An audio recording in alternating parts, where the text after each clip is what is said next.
December 1997. Hollywood was bracing for the biggest disaster in cinema history. And it wasn't the sinking of a ship, it was the sinking of a studio. With a $200 million budget, James Cameron was betting everything on a tragedy. The press called it a fool's errand. They were waiting for the crash. But what happened on December 19th changed the world forever.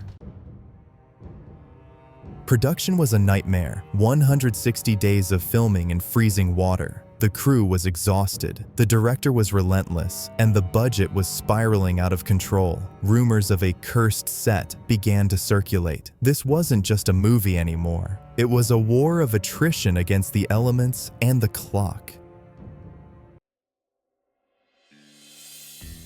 December 19th, 1997, the day of reckoning. While critics sharpened their knives, the public did something unexpected. They lined up for blocks. It wasn't just a premiere, it was a cultural explosion. In an era before social media, word of mouth traveled like a tidal wave across the globe. The numbers were impossible. It stayed at number 1 for 15 consecutive weeks. It became the first film to ever cross the $1 billion mark. But it wasn't just about money. It was Leo-mania. It was the song that played on every radio station. Titanic didn't just break records, it became the heartbeat of 1998. The final triumph came in March.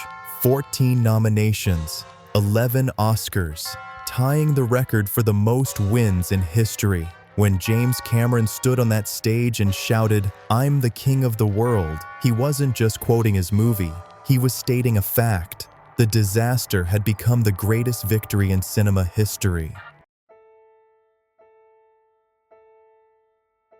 Decades later, Titanic remains a masterclass in storytelling and scale. It proved that a simple story of love and loss could bridge any culture and any language. It was the last of its kind, a practical effects giant before CGI took over. Every time we watch that ship go down, we remember why we go to the movies.